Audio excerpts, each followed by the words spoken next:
Assalamualaikum warahmatullahi wabarakatuh. Sekarang kita akan berbicara tentang bisa disebut mainan sehari-hari para kaum milenial, yaitu sosial media. Cuman masalahnya saya sendiri juga kadang-kadang merasa aneh. Kenapa sosial media zaman sekarang dengan sosial media zaman dulu itu berbeda banget. Kalau zaman sekarang tuh, misal aku di IG nih, pernah nyari tentang masakan, pasti di berandaku tuh masakan semua. Di Facebook pun seperti itu, YouTube seperti itu. Nah, kira-kira itu tuh istilahnya apa, Mas, kalau di sosial media? Oke ya. Jadi sebenarnya di dalam sosial media ini ada perubahan algoritma. Tadi mungkin sebelumnya aku pengen menjelaskan ke teman-teman terlebih dahulu apa itu algoritma. Algoritma itu sebenarnya sederhananya adalah langkah dalam program dari langkah input, proses dan output. Sebenarnya sesederhana itu. Cuma menjadi lebih kompleks ketika program yang input, proses, output itu di dalamnya dipengaruhi oleh kepentingan-kepentingan dan keinginan-keinginan dari developer, termasuk stakeholder, termasuk para investor. Jadi kalau sosial media awalnya dibangun sebagai ruang publik, awalnya kan sosial media dibangun untuk menjadi ruang publik nih, Ya. menjadi ruang publik baru yang sebelumnya kita bercengkrama, ngobrol-ngobrol di taman, atau kalau di fakultas tarbiyah itu ya di selatan tarbiyah, Masa Uin di nongkrong, Maskam. mungkin di Maskam, pacarannya di Maskam, Di kafe. di kafe. Meskipun kafe agak akhir-akhir sekarang ya. Iya, iya. Oke. Itu sosial media itu ruang publik dulu.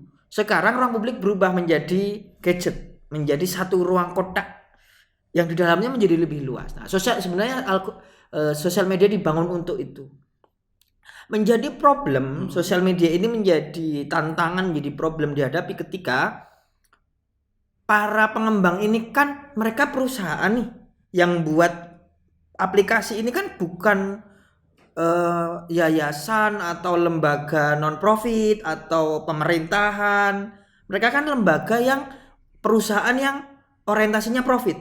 Maka kata kuncinya harus menghasilkan uang, Cuan. cuan. No cuan, no life. Hanya menghasilkan uang. Iya. Nah, ketika menghasilkan uang, apa yang dilakukan? Nah, salah satu dalam dunia menghasilkan uang kan marketing. Marketing itu kan logika sederhananya adalah memperkenalkan sebuah produk kepada pembelinya atau mendekatkan sebuah produk kepada pembelinya. Nah, kira-kira logika dasar karena para pengembang, terutama para investor sosial media itu orientasinya untuk profit, maka kebutuhan sosial media menjadi ruang marketing baru. Nah, menjadi ruang marketing baru, didekatkanlah pembeli dengan penjual, pembeli dengan produk. Nah, pembeli dengan produk, maka logika yang digunakan, sistem yang digunakan adalah kita akan disuguhi dengan hal-hal yang dianggap menjadi kesukaan kita. Dianggap hal-hal yang dianggap menjadi kesukaan kita. Karena asumsinya jika kita didekatkan dengan hal-hal yang menjadi kesukaan kita, akan ada tendensi atau arah untuk kita membeli, kalau itu dalam konteks jual beli ya, membeli barang tersebut. Oke. Berarti dari pihak developer misalnya, itu mereka mengambil data kita dari mana? Mereka bisa tahu apa yang kita suka itu dari mana? Dari tingkah laku perilaku kita di sosial media, dari like yang kita berikan itu bisa dihitung, bisa di database kan. Wow, ternyata sangat mengerikan sekali. Ya, bisa dihitung sosial media kita. Like, bahkan dalam perkembangan terakhir para developer itu sudah bisa tahu kita itu pakai tangan kiri atau tangan kanan. What? Ada itu risetnya bahwa para developer pengembang nanti analisisnya pakai jadi data science. Mereka bisa tahu kita itu tangan kanan atau tangan kiri, kidal. Maka akan didekatkan dengan produk-produk yang kidal, misalnya kita kidal atau tidak kidal. Nah, itu nanti menjadi salah satu pilihan. Bahkan juga dalam hal yang lebih mengerikan lagi, kita bisa tahu si pengembang itu bisa tahu kita itu gay atau lesbian atau tidak.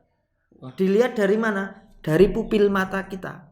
Misalnya kita Selfie. misalnya kita di sosial media, katakan di Instagram misalnya.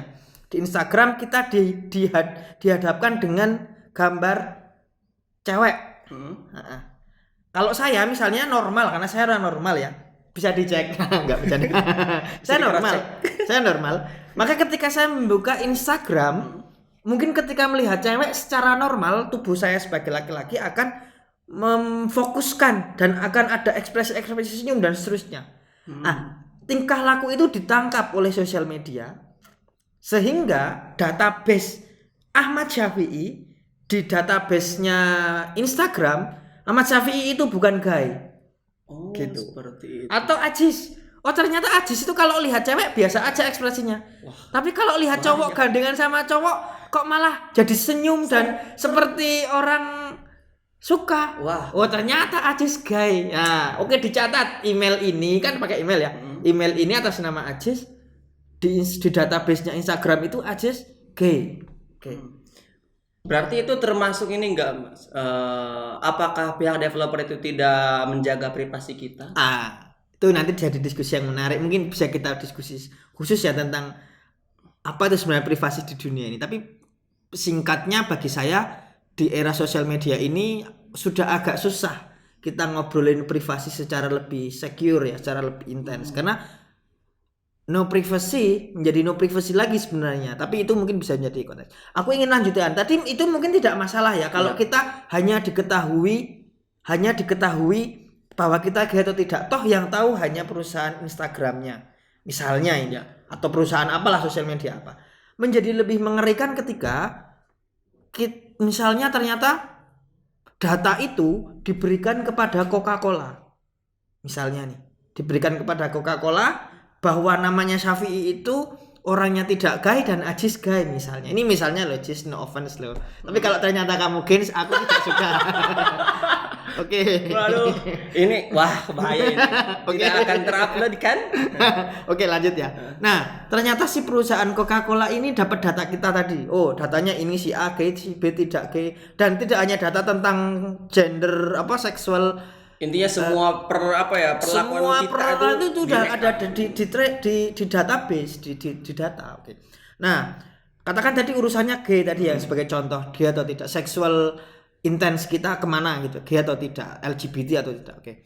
Misalnya katakan gay. Jadi untuk akun tersebut, jadi si Coca-Cola sudah melihat, oh ternyata ada yang gay ada yang tidak. Maka Coca-Cola membuat 2 jenis iklan. Iklan yang unsurnya dipegang laki-laki, mungkin bisa berdekatan dengan laki-laki, misalnya ada unsur seksual gay-nya, atau iklan yang laki-laki dan perempuan, atau iklan perempuan saja, yaitu masalah teknisnya. Nanti masing-masing jenis iklan itu diberikan kepada akun-akun masing-masing sesuai database tersebut. Misalnya Syafi'i tadi tidak gay, ya dia akan dilihatkan Coca-Cola yang A, Coca-Cola yang A, Coca-Cola Ajis yang B, yang Coca-Cola yang B, iklan yang B.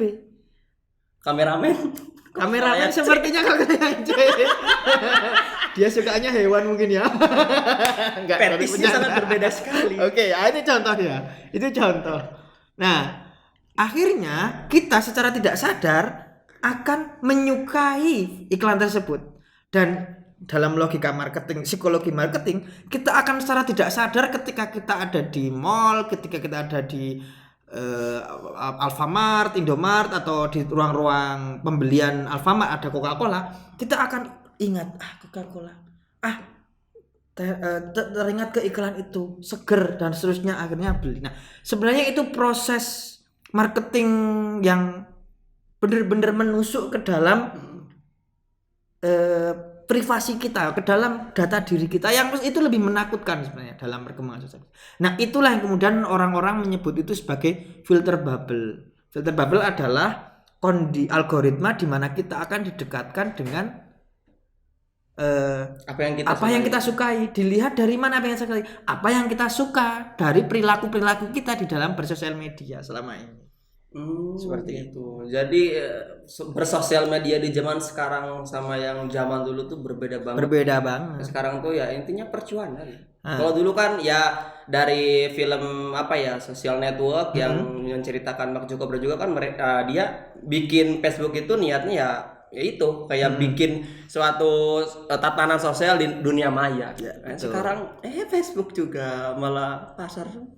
Kalau Ajis mungkin pernah lihat video-video terbaru ya, kalau kita lihat misalnya kita melihat YouTube, tren YouTube terbaru itu kita bisa melihat perbedaan pasca algoritma 2008, pra 2008. YouTube kalau tidak salah berdiri itu 2014 kalau tidak salah. Dari 2014 sampai 2018 dan 2018 sampai sekarang itu ada dua perbedaan algoritma. YouTube sebelum 2018 karena dia perusahaan dan itu perusahaan belum terkenal, orientasi YouTube adalah menggait pasar. Dia harus, namanya orang mau jualan kan harus punya pasar dulu, harus punya pembeli dulu. Bagaimana cara membuat pembeli? Membuat orang-orang suka. Dari mana? Dari kualitas konten. Maka yang viral, yang influencer saat itu siapa? Orang-orang yang kontennya mungkin dalam tanda kutip kreatif. Kita sebut saja influencer dulu ada Raditya Dika, Agung Hapsah ya. Kemudian Bayu Tim Skak. Tuan, Bayu Skak, Jovi itu apa? Skinny Indonesia 24 dan sebagainya lah. Konten-konten yang dalam tanda kutip dianggap kreatif dan mendidik lah at least gitu. Tapi kita lihat pasca 2018, maaf, ada mas-mas seperti itu yang mengupload setiap hari. Oh iya? Ya, Yang pernikahannya dihadiri Pak Presiden. bener. Sangat keren sekali. Keren sekali. Karena kalau mungkin dari tahun 2018 ya ke sini tuh ya bener 2018. Mungkin apapun konten Anda yang penting rame itu terkenal. Terkenal karena apa? YouTube butuh Everything cuan, bro. Gimana logikanya? Oke, kita jelaskan ya. Dalam YouTube kan kalau dalam logika jual beli itu kan apa aja sih pihak-pihaknya? Ada penjual, ada pembeli, ada investor, barang. Nah, logika paling sederhana itulah ya, penjual, pembeli dan barang. Nah, sekarang kita bedah. YouTube itu penjual, pembeli atau apa? Penjual. YouTube penjual.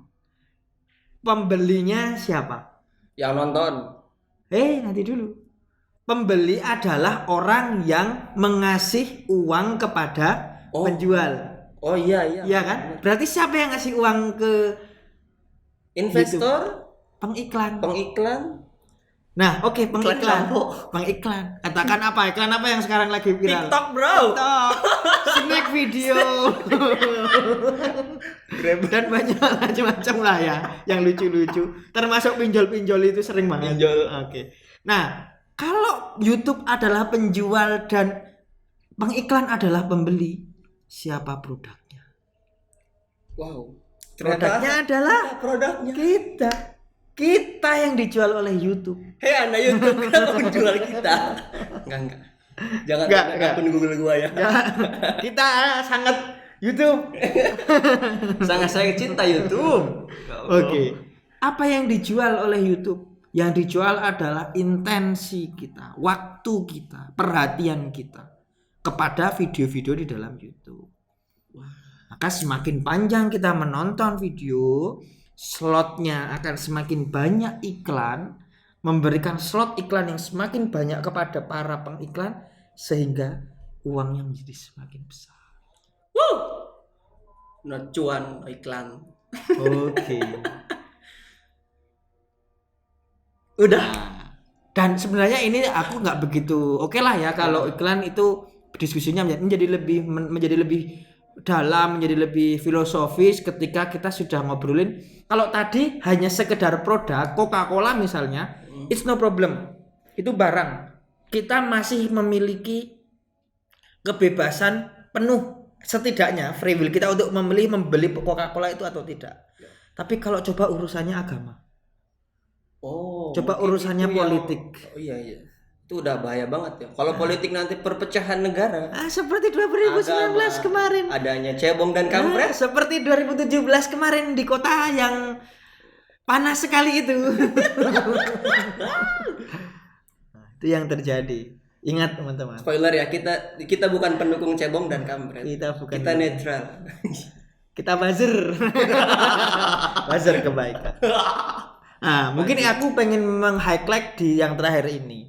Bagaimana kemudian teman-teman menyadari bahwa inilah algoritma yang digunakan oleh sosial media, sehingga kita sadar bahwa ya kita harus lebih aware terhadap kemungkinan terjadinya perbedaan pandangan dan perpecahan itu.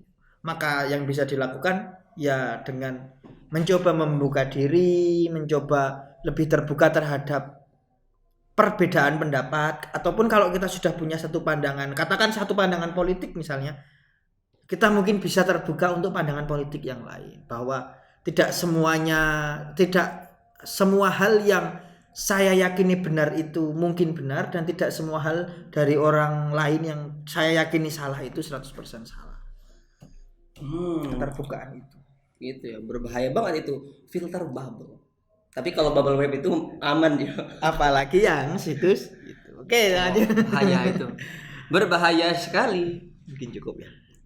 Mungkin menarik sekali diskusi kita pada siang hari ini. Ya mungkin ini buat kaula-kaula muda yang Anda menginginkan privasi Anda terjaga, hanya satu jawabannya. Anda harus balik lagi ke Nokia. Perusahaan yang connecting people tapi ternyata rugi dan bangkrut. Karena Nokia itu connecting people, Mas. Yang sekarang ini bukan connecting people, connecting cuan. Iya, gitu. Oke, seperti itu. Terima kasih Mas Syafi atas ilmunya. Kita tutup 1, 2, 3. Dar.